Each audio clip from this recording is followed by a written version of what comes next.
Good morning. और मेरी सुबह तो हो चुकी है और आप लोग कैसे हैं? मैं तो बहुत अच्छी हूँ, आप लोग भी अच्छे होंगे। तो मेरा 1000 सब्सक्राइबर कंप्लीट हो चुका था, तो मैंने सोचा कि कुछ एक्सपीरियंस मैं शेयर करती हूँ अपनी प्रेगनेंसी टू डिलीवरी से रिलेटेड। मुझे बहुत मन था, बहुत दिनों से मेरे मन में आ रहा था कि मुझे कुछ शेयर करना चाहिए, कुछ वीडियोस डालने चाहिए जिससे आपको मेरी एक्सपीरियंस से बहुत हेल्प मिलेगी। तो चलिए स्टार्ट करते हैं कि मेरी क्या एक्सपीरियंस थी और मैं आपके साथ क्या शेयर कर सकती हूँ जिससे आपको कुछ हेल्प मिल सकता है। अगर मेरी बातों से आपको कुछ मदद मिले तो और अच्छी बात हो सकती है। तो मेरी डिलीवरी हुई थी 27 सितंबर को, मेरी बाबू हुई थी 27 को सितंबर 2023 में। भूल जाता है ना, थोड़ा ईयर अप डाउन हो जाता है। तो मेरी जो प्रेगनेंसी थी ठीक थी, मेरी सारे स्टेप वाइज सब कुछ अच्छा चल रहा था। मुझे कोई ऐसे बहुत ज़्यादा इशू की प्रॉब्लम नहीं हो रही थी। प्लस मैं बहुत ज़्यादा मतलब घर के जितने सारे काम होते हैं मैं वो करती थी। और मैं तो यही आपको सजेस्ट करूँगी कि आप लोग अगर प्रेग्नेंट हो जाती हैं तो ऐसा ना सोचिए कि घर के कोई काम नहीं कर सकते हैं। मुझे ऐसा लगता है कि घर के सारे काम करने चाहिए, आपसे जितने हो पाए आप करें, बस भारी वजन नहीं उठाना चाहिए, ये चीज़ करना चाहिए। बाकी आप कुछ भी कर सकते हैं, कहीं भी जा सकते हैं। मुझे ऐसा कुछ भी एक्सपीरियंस में ऐसा नहीं लगा। तो मेरी जो प्रेगनेंसी एक्सपीरियंस थी वो बहुत अच्छी थी, सब कुछ ठीक चल रहा था। बट मैं तो यही कहूँगी कि जो जो न्यू मॉम बनने वाली हैं, जो प्रेग्नेंट हैं, वो ज़्यादा से ज़्यादा फूड मतलब खाना वाना खाएं। उसके बाद फ्रूट्स भी ज़्यादा खाएं, डेट्स वेट्स भी आप लोग खा सकती हैं। और आप ज़्यादा से ज़्यादा मौसम्बी के जूस पी सकती हैं। और मैंने यही सब चीज़ें, फ्रूट्स मैंने ज़्यादा लिया था और नारियल पानी। तो आप लोग यही सब चीज़ों का इंटेक ज़्यादा करें ताकि बच्चे आपके अच्छे मेंटल उनका अच्छा रहे और उनकी बॉडी भी अच्छे से ग्रोथ हो पाए। तो मैं आपको यही सजेस्ट करूँगी कि आप लोग फ्रूट भी ज़्यादा से ज़्यादा लें। भले आप लोग खाना कम खाएं, बट फ्रूट, ड्राई फ्रूट और मखाना हो गया और मूंगफली वाले जो दाने हो गए, वो सब चीज़ें आप ज़रूर लें, जिससे कि बहुत अच्छी फ़ायदा होती है।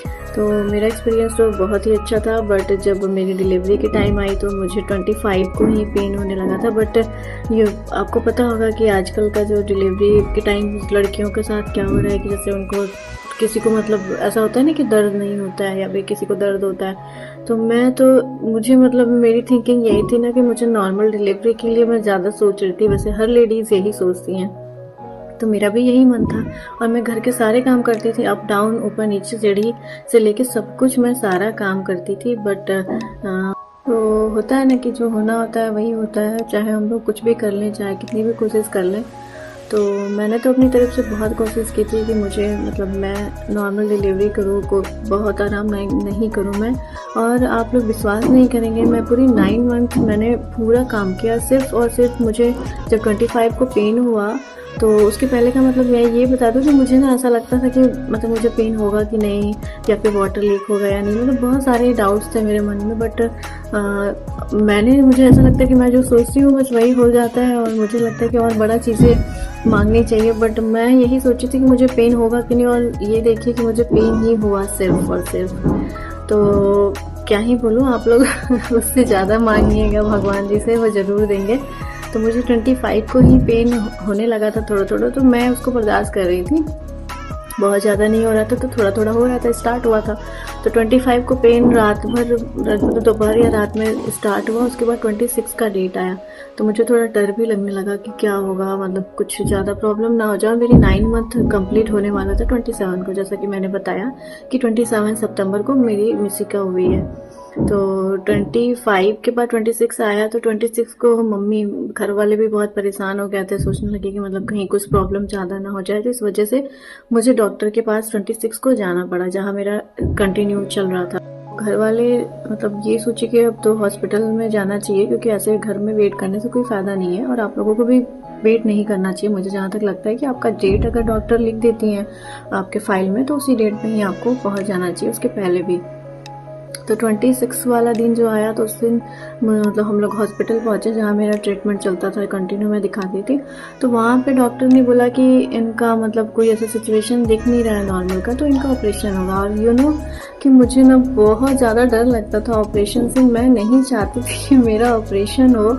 बट लास्ट में तो वही हुआ। बट मुझे बहुत बुरा लगा कि मतलब वो ऐसे क्यों बोल रही हैं, मुझे बहुत ज़्यादा बुरा लगा। तो हम लोगों ने ये सोचा कि कहीं और एक बार देख लेते हैं किसी और डॉक्टर के यहाँ, क्योंकि आपको ज़रूरी नहीं है कि आप जहाँ दिखा रहे हैं आपको वहीं पे ही अपना डिलीवरी करवा लेना चाहिए। तो आपको एक बार कहीं और भी जाके पता कर लेना चाहिए।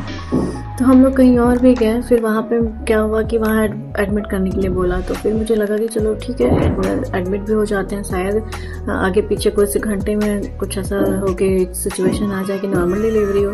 बट 26 को जब मैं एडमिट हो गई तो 26 से लेके पूरी रात मेरा पेन और बढ़ता गया। जैसे कि पहले 50-60 सेकेंड हो रहा था, बट अब 1-1, 2-2 मिनट हो रहा था और पेन बढ़ता ही जा रहा था। आ रहा था पेन थोड़ा थोड़ा, फिर जा रहा था। बहुत ज़्यादा ऐसे प्रॉब्लम्स ज़्यादा से ज़्यादा होता जा रहा था, बट मैं बर्दाश्त तब भी कर रही थी। मैं 26 तक भी बर्दाश्त की।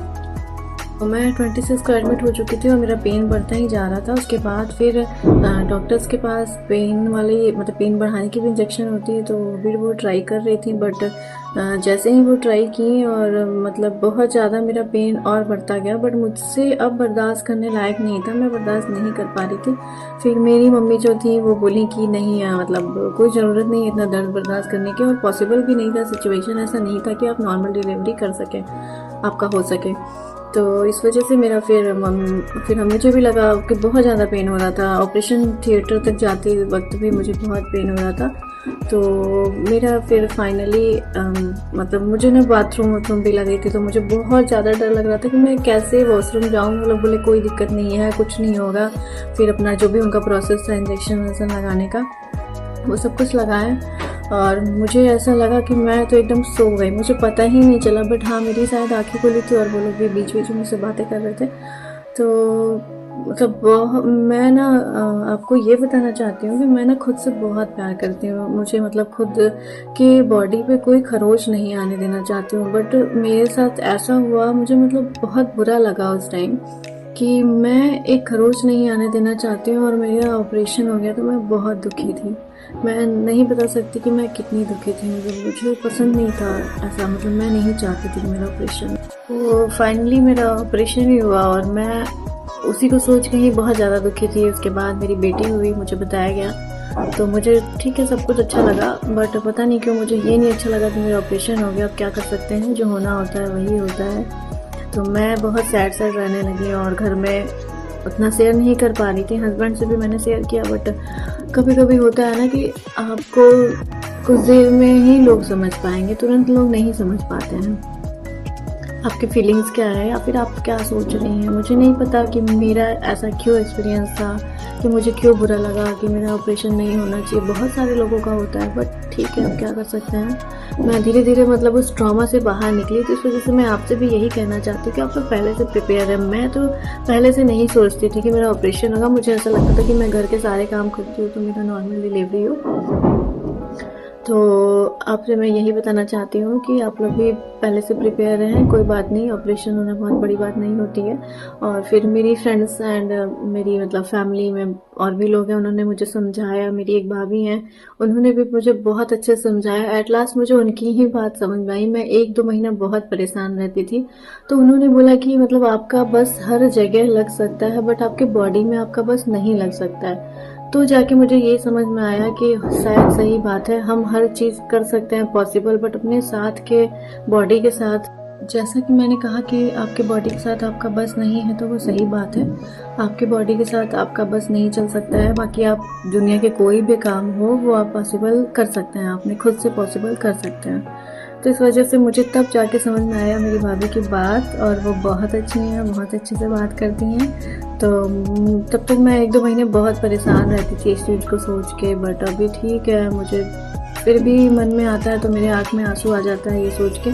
बट ठीक है, अब क्या कर सकते हैं, अपना माइंड डिस्टर्ब तो नहीं कर सकते ना। तो फिर ठीक है, क्या करना है। उसके बाद जब मेरा ऑपरेशन हुआ तो मैं जब अलग उसमें रूम में ले जाया जाता है, तो फिर अलग रूम में ले गए थे। तो मैं जब मैं होश में आई, मेरा नींद खुला, तो मैंने देखा कि मेरे अगल बगल कोई नहीं है। तो मुझे और बुरा लगा कि मेरे साथ तो कोई है ही नहीं, मेरे पास कोई बैठा ही नहीं है। उसके बाद फिर कोई घर वाले फिर आए, अगल बगल दूसरे रूम में थे, तो मैं बहुत रोने लगी कि मेरे पास तो कोई है ही नहीं, सब लोग पता नहीं कहाँ चला गया है। उसके बाद फिर आपको जितने ऑपरेशन हॉल में जिसका 1-2 दिन बाद वाले लेटे रहते हैं बेड पे, वहाँ ले जाएंगे। उसके बाद 1-2 दिन बीता, उसके बाद बोला गया कि आपका जो वॉशरूम वाला थैला होता है बाथरूम का, वो निकाल देंगे। उसके बाद तो मुझे बहुत ज़्यादा हार्ड फील हुआ कि मैं कैसे चलूँगी, मैं खुद से कैसे बाथरूम जाऊँगी, क्योंकि वहाँ पे पेन भी होता है और बहुत मतलब अच्छी अच्छी चीज़ें नहीं खा सकते आप, ऑयली चीज़ें नहीं खा सकते हैं, तो ये सब चीज़ों से बचाना होता है। तो आप लोग भी अपना ख्याल रखें, और डिलीवरी होने के बाद और भी ख्याल रखना पड़ता है खुद का और बच्चे का भी, तो वो भी आप केयर करें।